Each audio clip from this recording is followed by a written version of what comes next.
Masonvale is employer-assisted housing for George Mason University faculty and staff, but its zip code on the school's Fairfax, Virginia campus makes this development every bit as accomplished as its residents. What makes Masonvale so unique is that it's this workforce housing product in one of the highest priced markets in the United States, Fairfax County, Virginia. And it affords the university an opportunity to recruit really quality faculty and staff. If you're coming in from a different place, it's hard quickly to find housing that you want, that you can afford. My wife and I had no idea what we wanted in terms of housing. It's stressful enough when you're taking on a new job. George Mason is only as good as the professors and the staff that are here. And if you can attract the best staff, that's the backbone of the university. We talked about it for several years. We do not have, as a university, the funding that some places have to provide housing allowances for people, but we did have land, and I would like to think we did have creative ideas, and Masonvale was the result. The initial idea for Masonvale was for-sale housing, but the university decided that wouldn't be a long-term solution to the revolving need. We knew from other university experiments, particularly in California, that you could get trapped into a situation where faculty never left, and that's great for the people who are lucky enough to have the unit, but it's not good from the standpoint of university what the university needs. Masonvale offers a transitional opportunity for new faculty to stay for 1 to 3 years and take advantage of on-campus housing at a reduced cost with a community of people all in the same boat. It's very close to campus, and almost everybody has some connection to campus. And so you have that common connections, and you see people all the time out walking. It's laid out very nicely. And just getting to meet people at Masonvale, for me as a new employee, was very valuable. They're thrown into an environment where it's real easy to make friends. There is a total of 157 1-, 2-, and 3-bedroom unit homes. One of the successes here is the scale of it. I think sometimes these spaces can be oversized, and this is really, I think, right-sized for the neighborhood and really defined. So the use of the different housing typologies. So we've got larger homes on the corners that really help frame the place, and those are actually stacked 2-bedroom units, so mixing in the different program and elements to respond to different demographics. The 27-acre property is defined by 2 architecturally distinct neighborhoods in craftsman and colonial styles. We've really repeated the housing types from hamlet to hamlet. So when we start at the colonial hamlet, we have the 2-bedroom stacked units, we have the 2- and 3-bedroom townhouses, and we've taken that same basic chassis and floor plan and repeated it on the craftsman side. So you get an economy of scale of knowing what that shell is going to be and repeating it and being able to crank those out.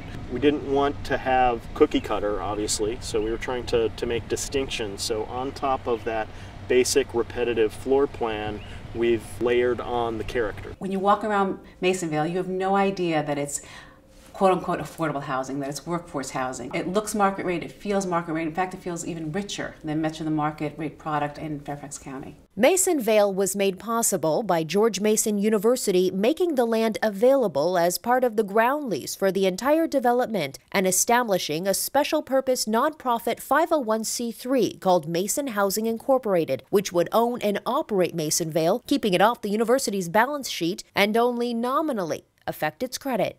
We went down this acquisition similar to a public-private partnership approach, and we always envisioned that our contribution to the partnership was providing the land. With the land and the well-documented demand for housing, Mason sought a private sector partner that could manage the development, and with the establishment of the nonprofit Mason Housing Incorporated, the project was able to secure tax-exempt financing. Because Mason Housing Incorporated is a nonprofit entity with no development staff, it partnered with a variety of entities to develop the project, including Studley Incorporated, Brailsford and Dunleavy, the Fairfax County Economic Development Authority, and Bank of America, and JFW Consulting. Consultants and contractors also played a critical role, including Torti Gallis and Partners, Roadside and Harwell, Bowman Consulting Group, Clark Builders Group, and Lincoln Property Company. Masonvale was also able to take advantage of the down market, starting construction in late 2008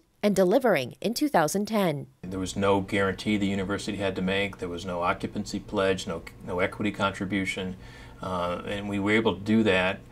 One, because it was credit access was easier back then, but also because the demand was so strong. The delivery model would be sustainable, allowing for the development of market rate housing at below market pricing, while providing a source of revenue for the university. The original goals of the project were to provide access to on-campus housing for faculty and staff, provided at a below market cost, and if possible to return some money to the university. And here we are 4 years later, and I think we're delivering on all three accounts. One of the side effects of having such a successful development is that residents might not want to leave at the end of their lease. Everyone that moves in here loves it, and our biggest problem is they want to stay longer. Surprisingly, Masonvale has also served as a retention device. We always saw Masonvale as an opportunity for new people coming in, and it is that. What I wouldn't have guessed at all is the interest that has developed from some members of the existing faculty and staff as they look to housing opportunities that would cover them for the last period before retirement. This service is something I did not anticipate, but it's been very real. And it's also nice because then it mixes people in the community beyond just plain newcomers. You got some established veterans as well. Masonvale is the first of its kind in Virginia, going above and beyond the status quo of workforce housing to create a sense of place that would bring in new talent and welcome them to the George Mason University community. So was the intention of Masonvale, and all those involved now see it matched with reality, with a host of unforeseen successes, one of which being a model for future employer-assisted housing developments at George Mason, in Virginia, and around the country.